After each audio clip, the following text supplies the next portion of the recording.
Good evening. देखिए, जो next question हमारे पास था, जो आप लोगों ने बार बार पूछा कि how to write critical appreciation of an essay. मैंने आपको पोएट्री का लिखना बताया था, तो कुछ स्टूडेंट्स ने पूछा कि पोएट्री और एसे के क्रिटिकल अप्रिसिएशन में क्या डिफरेंस है। कुछ ने पूछा कि इसका कैसे लिखें। तो इस छोटे से वीडियो में एक एग्ज़ाम्पल के थ्रू हम आपको ये समझाने की कोशिश करेंगे कि किस तरीके से आप एक एसे का क्रिटिकल अप्रिसिएशन लिखेंगे। और यहाँ पर जो एग्ज़ाम्पल के रूप में लेंगे वो हम आपके सिलेबस में जो प्रिस्क्राइब्ड एसे है बीए सेकेंड ईयर में, रॉबर्ट लिंड का फॉरगेटिंग है, उसको एज एग्ज़ाम्पल हम लोग डिस्कस करेंगे। तो अगर हम लोग बेसिक बात करें कि किसी एसे का क्रिटिकल अप्रिसिएशन कैसे लिखना चाहिए, तो उसका एक जो ईजीएस्ट फॉर्मेट मैं आपको दे सकता हूँ, तो ये 6 पॉइंट्स हैं।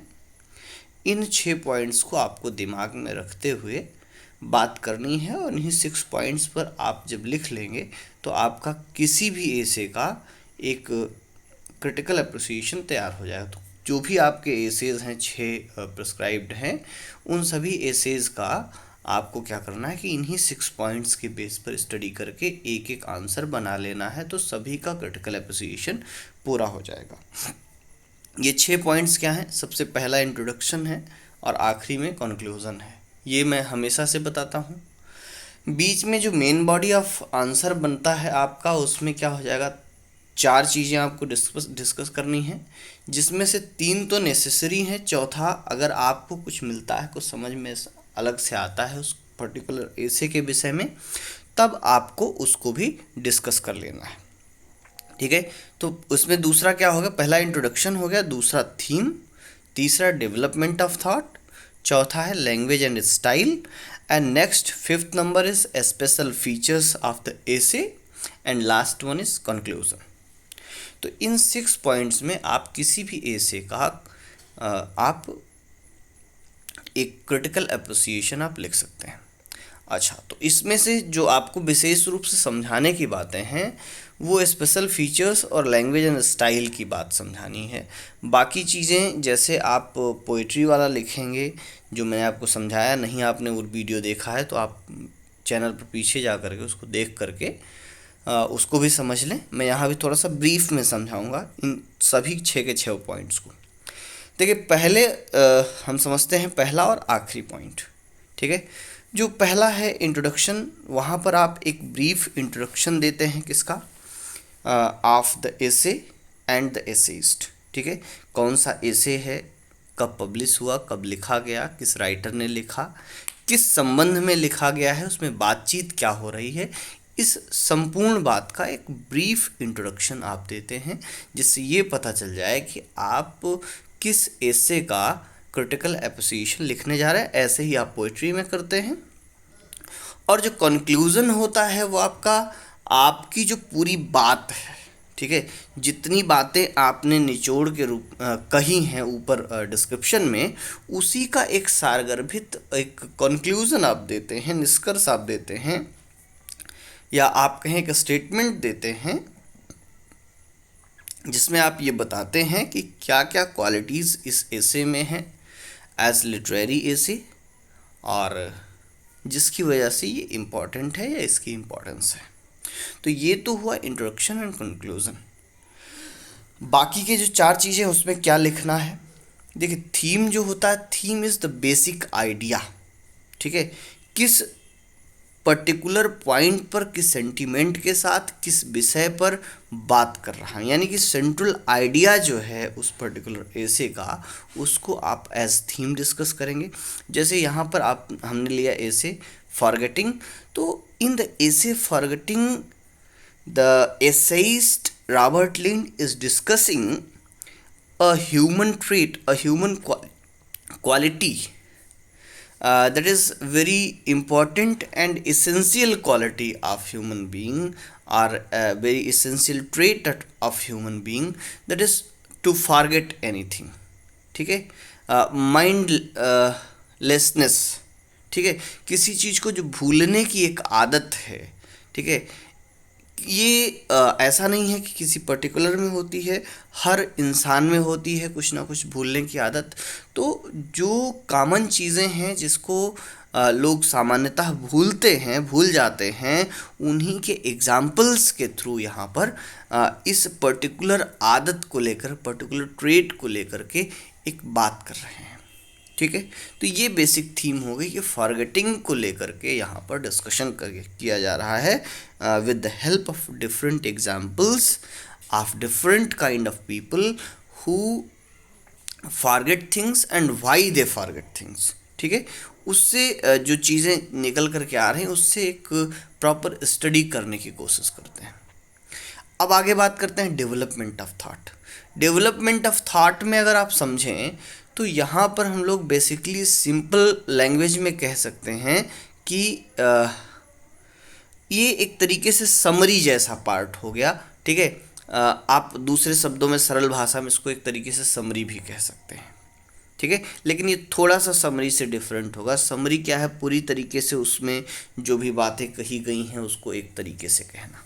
लेकिन यहाँ डेवलपमेंट ऑफ थॉट में आप उस समरी को, अच्छा एक चीज़ और ध्यान रखिएगा, पूरे आंसर का ये सबसे मेजर पार्ट होगा, सबसे बड़ा पार्ट होगा।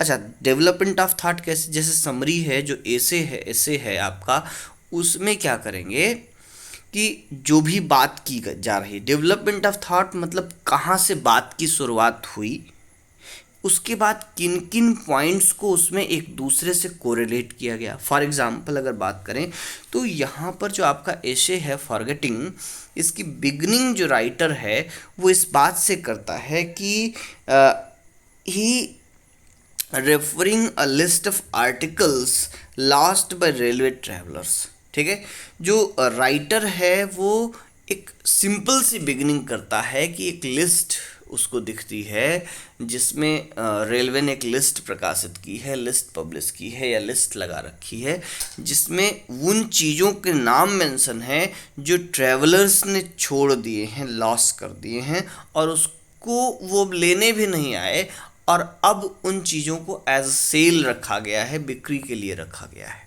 ठीक है, तो यहाँ से बात को स्टार्ट करते हैं, बट अब आगे इस चीज़ को साइकोलॉजिकल हैबिट से कैसे कोरिलेट करते हैं और क्या क्या चीज़ें भूलते हैं, जैसे अम्ब्रेला भूलते हैं, जैसे मेडिसिन भूलते हैं। ठीक है, और भी कुछ ऐसी चीज़ें हैं जिसको भूल जाते हैं, हैट भूल जाते हैं। ठीक है, फिशिंग रॉड भूल जाते हैं। तो उन किन किन आर्टिकल्स को, किन किन हैबिट्स को यहाँ पर कोरिलेट किया है। अच्छा, उसमें एक खास बात और समझिए, जैसे जब मेडिसिन की बात करता है राइटर, तो वहाँ पर आपको एक बात और क्लियरली समझाने की कोशिश करता है, that is medicine is in itself a reminder that कि we are prescribe to take medicine before the meal और आफ्टर द मील। तो मेडिसिन अपने आप में एक रिमाइंडर है, but still we forget to take them.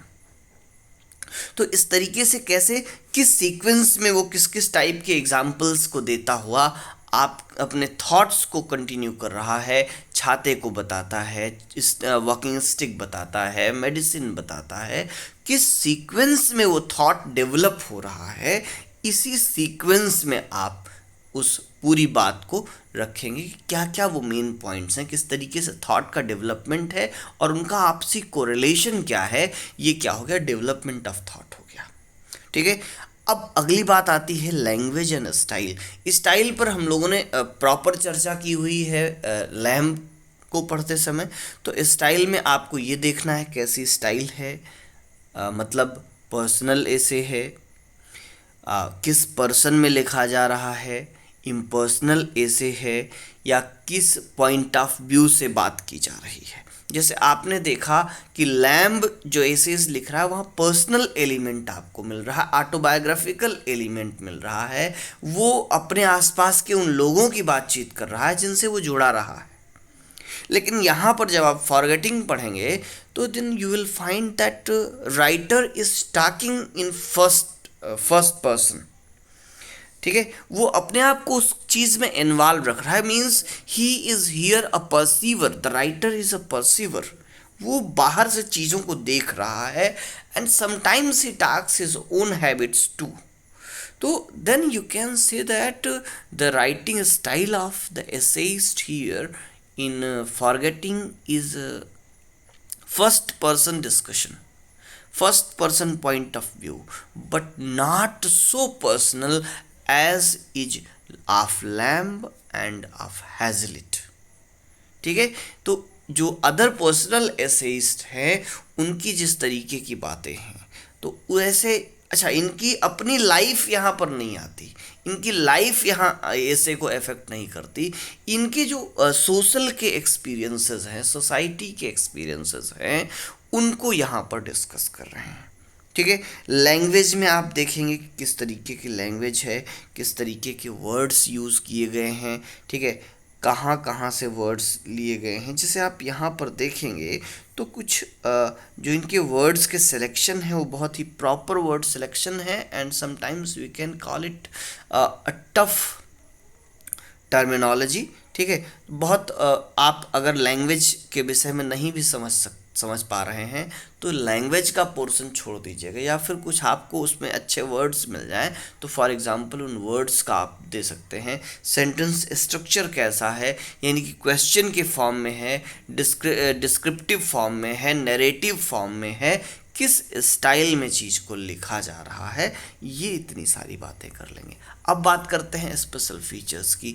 अगर आपको उस एसे में कहीं या जो भी एसेज हैं उसमें कोई पर्टिकुलर स्पेशल एसेज स्टाइल या कोई स्पेसिफिक फीचर आपको मिलता है, देन आप उसको भी मेंशन कर सकते हैं, इसलिए मैंने एक पॉइंट आपका बढ़ा दिया है।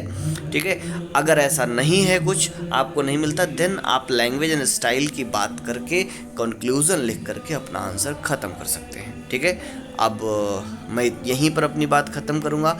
आई होप कि इतने से आपको चीज़ें क्लियर हो जाएंगी कैसे लिख पाएंगे, और ये भी संभव है कि अब आपको बैकग्राउंड में कुछ म्यूज़िक की साउंड भी आने लगी हो, क्योंकि होली का अवसर है, आज होली का दहन होना है, तो आसपास जो है साउंड्स बजने शुरू हो गए हैं।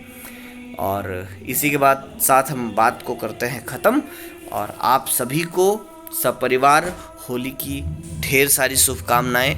हाँ, एक बात ध्यान रखिएगा, होली एंजॉय करिए लेकिन सावधानी के साथ, क्योंकि आपको एग्ज़ाम में भी अपीयर होना है। कहीं ऐसा ना हो कि होली की हुड़दंग में आपको चोट लगे, या आपकी तबीयत ख़राब हो, या रंगों का प्रभाव आपके स्वास्थ्य पर पड़े। तो एक बहुत ही जेंटल और अच्छी होली मनाइए, खुश रहिए। खुशी का त्यौहार है, रंगों का त्यौहार है। उम्मीद करता हूँ कि आने वाला वक्त आपके जीवन में अच्छे अच्छे रंग लाए, और इसी सारी शुभकामनाओं के साथ आपको आपकी परीक्षा के लिए अग्रिम शुभकामनाएं। और कुछ प्रश्न आप हमसे जो भी होगा कमेंट में पूछिएगा, हम उनके लिए भी इसी तरीके के छोटे छोटे सॉल्यूशंस देने की कोशिश करेंगे। जय हिंद, happy Holi to you all.